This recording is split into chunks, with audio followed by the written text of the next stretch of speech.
नमस्कार, आप देख रहे हैं देश रोजाना और मैं हूं बेनजीर हाशमी। बुलेटिन की शुरुआत करेंगे दिन भर की कुछ ताजा सुर्खियों के साथ, फिर बात करेंगे हरियाणा की कुछ खास खबरों की। अब मोदी नहीं, अनिल मिश्रा और उनकी पत्नी होंगी राम मंदिर के मुख्य यजमान। सीएम योगी और आरएसएस चीफ भी होंगे शामिल। आज भारत जोड़ो न्याय यात्रा का रहा तीसरा दिन। नागालैंड पहुंची यात्रा। कोहिमा में राहुल गांधी बोले, राज्य छोटा है पर इससे कोई फर्क नहीं पड़ता, आपका भी देश में बराबरी का अधिकार। राजस्थान में कांग्रेस के पूर्व मंत्री के घर पर हुई ईडी की छापेमारी। जल जीवन मिशन घोटाले में जुड़ा है महेश जोशी का नाम। पत्नी और बहू से जारी है पूछताछ। पंजाब के गुरुद्वारे में युवक की कर दी गई हत्या। बेअदबी के शक में निहंग ने तलवार से काटा। पुलिस कर रही है मामले की जांच। आंध्र केरल के 2 दिवसीय दौरे पर पीएम मोदी। मिली जानकारी के मुताबिक 4000 करोड़ से अधिक की परियोजनाओं का देंगे सौगात। दिल्ली समेत कई राज्यों में कोहरे का कहर जारी। 18 जिलों में कोल्ड डे अलर्ट। अभी 3 दिन ठंड से कोई राहत के आसार नहीं। आज जेपी नड्डा की अध्यक्षता में बीजेपी क्लस्टर प्रभारियों की हुई बैठक। मीटिंग में सभी महामंत्री हुए शामिल। वहीं आज दिल्ली एनसीआर में दिन भर रहा घना कोहरा। आईजीआई एयरपोर्ट पर 17 फ्लाइट्स कैंसिल, 30 उड़ानें हुई लेट। ईरान ने इराक में मोसाद के ठिकानों पर दागी मिसाइलें, 4 लोगों की हुई मौत। हमले के बाद कहा गया, ये सीरिया में हुई हमारे कमांडरों की हत्या का बदला।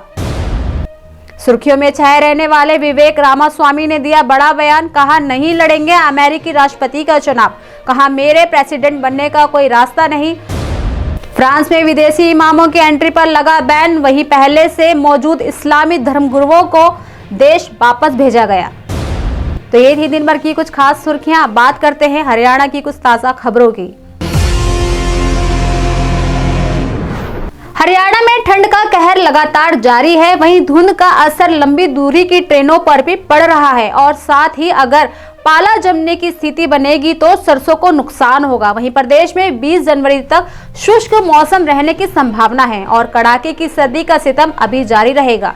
महेंद्रगढ़ जिले में न्यूनतम तापमान 0.4 तो वहीं हिसार में 1.8 डिग्री सेल्सियस रिकॉर्ड किया गया।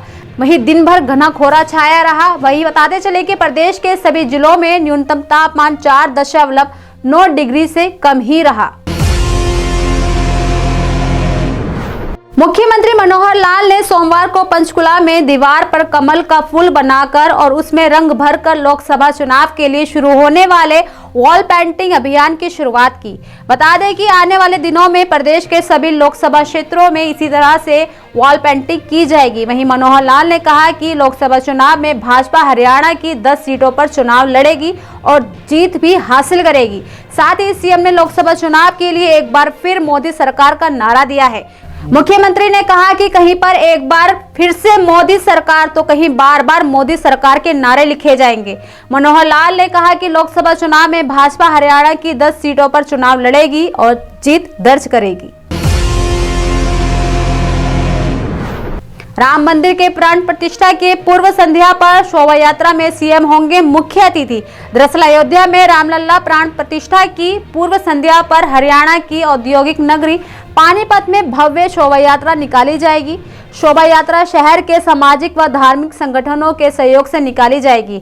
यह यात्रा जीटी रोड स्काईलार्क से गुरुद्वारा बाबा जोध सचियार तक करीब 2.5 किलोमीटर की होगी। वहीं इसमें मुख्यमंत्री मनोहर लाल और भाजपा के प्रदेश अध्यक्ष नायब सिंह सैनी मुख्य अतिथि होंगे। मिली जानकारी के अनुसार पूरी सड़क पर रेड कारपेट बिछाया जाएगा। इसके साथ एलिवेटेड हाईवे पर रामायण कथा भी लिखी जाएगी। फरीदाबाद के जेसी बोस यूनिवर्सिटी के प्रोफेसर हड़ताल पर है। 7000 छात्र छात्राओं की पढ़ाई पर पड़ रहा है असर। दरअसल जेसी बोस यूनिवर्सिटी फैकल्टी एसोसिएशन की तरफ से मंगलवार यानी आज यूनिवर्सिटी परिसर में धरना प्रदर्शन जारी किया गया। इस मौके पर शिक्षकों ने कैंडल मार्च निकाला। वहीं शिक्षकों का कहना है कि ऐसा पहली बार प्रदर्शन किया जा रहा है। इससे यूनिवर्सिटी के छात्रों की कक्षाएं बाधित हुई हैं। वहीं आपको बता दें कि शिक्षक career advancement scheme CAS rejection के खिलाफ नारेबाजी करते हुए उसे वापस लेने की मांग कर सर्विस रूल को लागू करने, यूजीसी के नियम को लागू करने की मांग पर तानाशाही करने का आरोप यूनिवर्सिटी प्रबंधक के खिलाफ लगाए गए।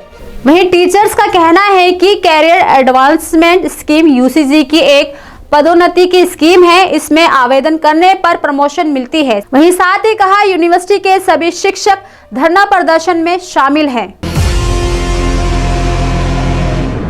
हरियाणा के खिलाड़ी वीरेंद्र सिंह उर्फ गुंगा पहलवान अपने एक्स पर किए पोस्ट के लिए इन दिनों फिर चर्चाओं में है। वहीं दरअसल इस कड़ी में गुंगा पहलवान साक्षी मलिक के लिए फिर से पोस्ट की है।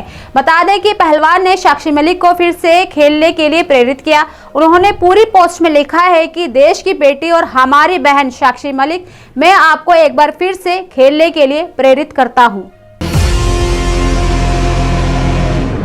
कोहरे के कारण हुआ बड़ा हादसा, नहर में गिरी कार, 2 प्रबंधक भाइयों ने शीशा तोड़कर बचाई अपनी जान। दरअसल पानीपत के गांव सिवाहा के पास नहर में कार गिर गई।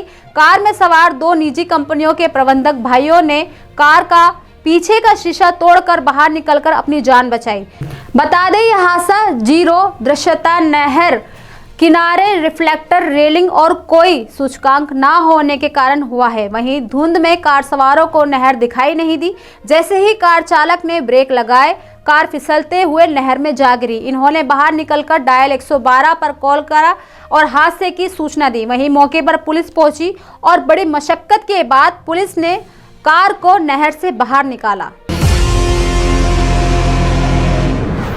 तो ये थी दिन भर की कुछ ताज़ा सुर्खियों के साथ हरियाणा की खास खबरें।